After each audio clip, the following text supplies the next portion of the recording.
जय सिया राम मित्रों, कैसे हैं आप सब लोग। उम्मीद करते हैं सुखी होंगे, समृद्ध होंगे, प्रसन्न होंगे और परम पिता परमेश्वर की कृपा आप पर बरस रही होगी। उस परम पिता परमेश्वर से आपके मंगल की कामना करते हुए इस कार्यक्रम को शुरू करते हैं। जैसा कि आप इस चार्ट में देख पा रहे हैं, 12 भाव में गुरु के फल के बारे में को यहाँ बताएंगे। और आज प्रारंभ करते हैं लग्नस्थ गुरु के फल को लेकर। लगन में जब गुरु बैठे हों तब गुरु का फल क्या होता है, इसके बारे में बताएंगे मित्रों। किम कुर्वन्ति गुहा सर्वे यश केंद्रे बृहस्पति मत मातंग यूथा नाम एको हंति केसरी ना मंगली यश पश्यंती जीवा। अर्थात केंद्र में बैठे बृहस्पति देव कुंडली के 1.25 लाख दोषों का अंत करते हैं। क्रूर ग्रहों के ऊपर यदि उनकी दृष्टि पड़ रही होती है तो उन क्रूर ग्रहों की क्रूरता कम होती है। चूंकि लगन में बैठे हैं मित्रों, तो पंचम दृष्टि सुत भाव पंचम भाव पर पड़ेगी, सप्तम दृष्टि दाम्पत्य भाव पर और नवम दृष्टि नवम भाव अर्थात भाग्य भाव पर को पड़ने वाली है। सामान्य फल तो मित्रों इसका ये निकलता है कि चूंकि सुत भाव पंचम भाव पर 5वीं दृष्टि पड़ रही है, तो ऐसे जातक की संस्कारवान संतान अवश्य उसको प्राप्त होगी मित्रों।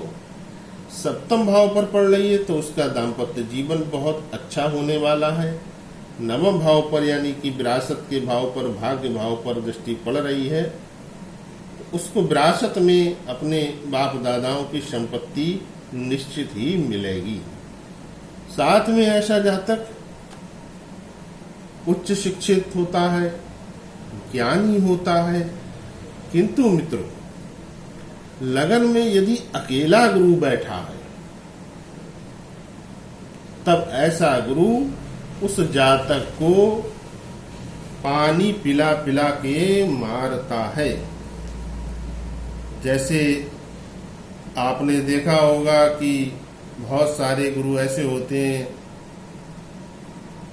कि वो अपने जो उनके चेले होते हैं उनसे सेवा तो बहुत कराते रहते हैं, किंतु उनको रहस्यपूर्ण ज्ञान नहीं देते। चेले का तो धर्म है अपने गुरु की सेवा करना मित्रों। तो लगन में जब गुरु अकेला बैठा हो तो ऐसा जातक शिक्षा जो होती है, जो ज्ञान जो है जिसको वो प्राप्त करना चाहता है, उसको पाने के लिए उसको बहुत संघर्ष करना पड़ता है, तब जाके उसकी शिक्षा पूर्ण होती है। किंतु ऐसा जातक उच्च शिक्षित तो अवश्य होता है, लेकिन वो शिक्षा उसके काम काज में काम नहीं आएगी मित्रों। अकेला अगर बैठा है गुरु तो उसकी शिक्षा कुछ और होगी, पढ़ाई उसने कुछ और की होगी, लेकिन अपने जीवन को चलाने के लिए धनोपार्जन के लिए उसे कुछ अलग से ही कुछ नया कार्य करना पड़ता है, तब वो धन प्राप्त कर पाता है। विरासत में उसको जो संपत्ति मिलती है बाप दादाओं की, तो उसमें भी उसको बहुत छोटा सा ही कोई अंश प्राप्त होता है और अपने घर में उसको यश नहीं मिलता किसी भी काम का, जिसके लगन में अकेले गुरु बैठे हों। ऐसे जातक को मित्रों धोखा भी बहुत मिलता है, क्योंकि ऐसा जातक अपने ज्ञान पर बहुत भरोसा करता है। जो उसने ज्ञान हासिल किया होता है, अपनी बुद्धि पर वो अति विश्वास कर लेता है और ये अति विश्वास ही उसको भरोसे में धोखा दिलवाता है। उसके अपने और पराये दोनों तरफ से उसको धोखा मिलता है मित्रों। और एक बार धोखा खाता है, फिर दूसरी बार फिर धोखा खाता है, और ये क्रम चलता रहता है मित्रों अधेड़ अवस्था तक। यहाँ पर को लगन में जब बृहस्पति अकेले बैठे हों तो जातक को एक नियम बनाकर रखना चाहिए। ऐसे जातक को नंगे पांव मंदिर जाने का नियम बस अपने जीवन में बना लेना चाहिए। ऐसा वो करता रहेगा, निरंतर करता रहेगा, तो बृहस्पति देव उस पर प्रसन्न होकर के उसको सद्बुद्धि देंगे। मित्रों, बृहस्पति के पहले घर के बारे में जो कुछ भी शास्त्र सम्मत था वो मैंने यहाँ पर को आपको बतलाया। अब मैं आपको बतलाता हूँ कि बृहस्पति मेष राशि में अर्थात मेष लगन में बैठे हुए बृहस्पति का फल क्या होने वाला है। लगन का अलग अलग महत्व होता है मित्रों। हर राशि में बृहस्पति अलग अलग ही फल प्रदान करते हैं। मेष लगन के अंदर बृहस्पति मित्रों त्रिकोणाधिपति होने के कारण शुभ फलदायक है। जातक उच्च शिक्षा प्राप्त कर लेगा। जज, बैरिस्टर, वकील, संपादक, अकाउंटेंट बन सकता है। जातक अपने परिवार का नाम रोशन करने वाला होता है। कुल दीपक योग तो बनता ही है। संतान भाव, सप्तम भाव, नवम भाव पर पूर्ण रूप से अमृत वर्षा करते हैं, अर्थात जातक की संतान भी होती है, उसका विवाह भी होता है और उसकी एक अच्छा उसका कारोबार कुछ भी जरूर होता है। और ऐसे जातक, मेष लगन वाले जातक तरक्की कब करते हैं मित्रों? मेष लगन के जातक जिनके लगन में बृहस्पति बैठे हैं उनकी तरक्की उनके जीवन में तब होगी दोस्तों जब बृहस्पति की दशा उनके ऊपर को आएगी। भाग्योदय करा देती है बृहस्पति की दशा। चारों तरफ से उन्हें धन की प्राप्ति होती है, चारों तरफ से उन्हें यश की प्राप्ति होती है। मित्रों, मेष लगन में बृहस्पति के फल को मैंने आपको बतलाया। अब साथ में मैं आपको यहाँ पर को ये भी बतलाता हूं कि बृहस्पति के साथ अन्य ग्रहों की युति लगन भाव में जब होती है तब किस प्रकार का फल किसी को जातक को मिलता है। तो मित्रों, बृहस्पति के साथ यदि सूर्य बैठे हो यहाँ पर तो सूर्य उच्च के होंगे, पंचमेश होंगे, पंचम भाव के स्वामी, यहाँ परम योग कारक होकर शुभ फल प्रदान अवश्य ही करेंगे जातक को। जातक प्रायः राज दरबार में उच्च पद पा जाता है जिनके बृहस्पति और सूर्य लगन में एक साथ बैठे हों। ये समझिए मित्रों, गुरु और सूर्य, गुरु और चंद्र, लगन में गुरु और चंद्र अगर एक साथ बैठे हों तो ये गज केसरी योग बनता है मित्रों। दोनों शुभ ग्रह पंचम, सप्तम, नवम स्थान को देखेंगे।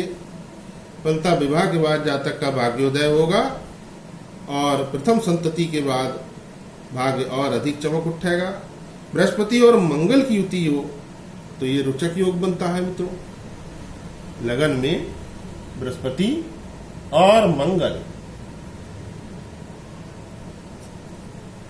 बहुत सुंदर फल मिलता है मित्रों इसका। ऐसा व्यक्ति अपने इलाके का प्रमुख व्यक्ति होता है। बृहस्पति और बुध की युति हो तो जातक को पराक्रमी बनाती है, अच्छा फल मिलता है। बृहस्पति शुक्र की युति होने से धनेश और सप्तमेश जब एक साथ बैठ जाए मित्रों, देखिए मित्रों, धनेश शुक्र और सप्तमेश वो भी शुक्र और बैठ जाइए लग्नेश और भाग्येश के साथ, तब कितना सुंदर फल मिलेगा मित्रों, आप अंदाजा लगाइए। तो ऐसा जातक धनवान होगा, धन की कोई सीमा उसके पास नहीं होगी, अर्थात उसको खुद पता नहीं होगा कि उसके पास कितना धन है, कितनी संपत्ति है। और अपने कुल कुटुंब में ऐसा व्यक्ति अलग से ही चमकदार सितारा होगा।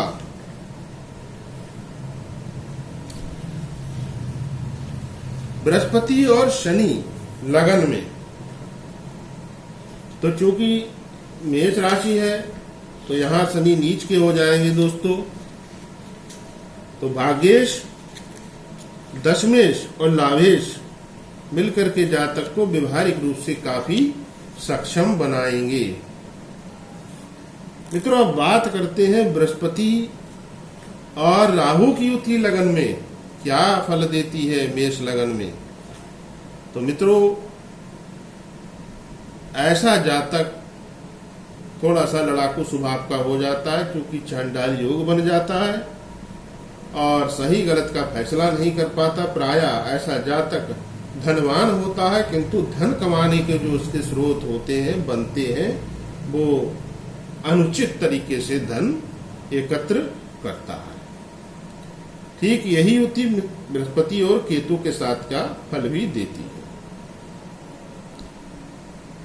मित्रों, ऐसे जातकों को बृहस्पति देव को प्रसन्न करते रहना चाहिए। अकेला बैठा हो तब भी, अन्य ग्रहों के साथ युति करके बैठा हो तब भी, प्रत्येक बृहस्पतिवार कच्ची लस्सी पीपल पर अर्पित करते रहना चाहिए और केले की जड़ की पूजा सदा सर्वदा नियम पूर्वक करते रहेंगे तो लग्नस्थ बृहस्पति अगर अकेला भी बैठा है तो भी आपको सुफल देगा। योग कारक होता हुआ बैठा है लेकिन शुभ फल नहीं कर रहा तब भी अच्छा फल देगा। अन्य ग्रहों के साथ बैठा है तब भी अच्छा फल देगा। मित्रों, मैं आचार्य आशीष शास्त्री आपकी सेवा में अनवरत तत्पर। उम्मीद करता हूँ आपको ये अंक अच्छा लगेगा। अच्छा लगे मित्रों तो लाइक अवश्य कर दीजिए।